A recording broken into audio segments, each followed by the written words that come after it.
जिस मुल्क ने 2.5 वर्षों से सैकड़ों टन बारूद की आग झेली हो, जहां जंग की ज्वाला में इंसानियत झुलस रही हो, जहां हर एक विदेशी की आहट पर जर्रे जर्रे के अंदर अमन की उम्मीद जाग उठती है, युद्ध की उस भूमि पर बुद्ध की धरती से शांति का संदेश लेकर पहुंचे थे पीएम मोदी।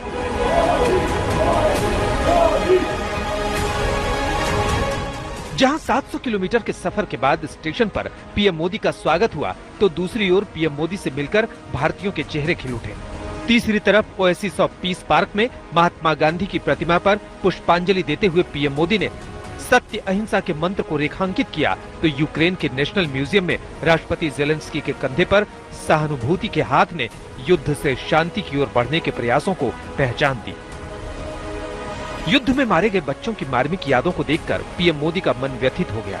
उन्होंने उन बच्चों की याद में एक खिलौना भी वहां रखा। पीएम मोदी ने सोशल मीडिया पर लिखा कि युद्ध बच्चों के लिए विनाशकारी है। पीएम ने उन परिवारों के साथ संवेदना भी प्रकट किया जिनके बच्चे इस जंग के शिकार हो चुके हैं। वही बच्चे जो पिछले 2.5 साल से युद्ध की विभीषिका झेल रहे हैं। भारत से गए एक दोस्त यानी पीएम मोदी की एक झलक पाने के लिए सुबह से लोग इंतजार कर रहे थे।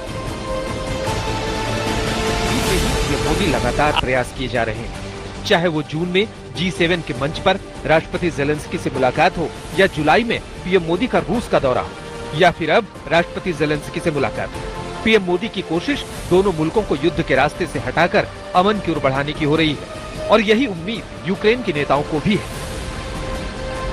Basic message for this century is very clear. India will decide the future of the 21st century. Probably Narendra Modi is a powerful man, and probably he can do something with Mr. Putin and convince him to leave us. Це легендарна людина, яка для своєї країни за всі роки свого перебування на посаді прем'єр-міністра. यूं तो फरवरी 2022 में युद्ध की शुरुआत से लेकर अब तक दर्जनों राजनेता और राष्ट्रीय अध्यक्ष यूक्रेन से लेकर रूस तक के दौरे पर जा चुके हैं, लेकिन शायद ही किसी ने शांति बहाली के लिए इतनी संगीन पहल की। यही वजह है कि संयुक्त राष्ट्र संघ के महासचिव एंटोनियो गुटेरेस के प्रवक्ता से जब पीएम मोदी के यूक्रेन दौरे पर सवाल किया गया, तो उन्होंने कहा कि हमने कई राष्ट्रीय अध्यक्षों को उस क्षेत्र के दौरे पर जाते देखा है। मुझे उम्मीद है कि इनके दौरों से महासभा के प्रस्तावों, अंतर्राष्ट्रीय कानूनों और यूक्रेन की क्षेत्रीय अखंडता को देखते हुए विवाद का समाधान निकालने में मदद मिलेगी। हालांकि पीएम मोदी और राष्ट्रपति जेलेंस्की के बीच की मुलाकात में शांति बहाली के अलावा किन द्विपक्षीय मुद्दों पर चर्चा हुई, इसका खुलासा नहीं हुआ, लेकिन यूक्रेन के पूर्व पीएम ने उम्मीद जताई है कि दोनों देशों के बीच आपसी रिश्ते मजबूत करने के कई मोर्चे हो सकते हैं। Може отримати міцний мир, який базується на справедливості, на стабільності і на довготривалості.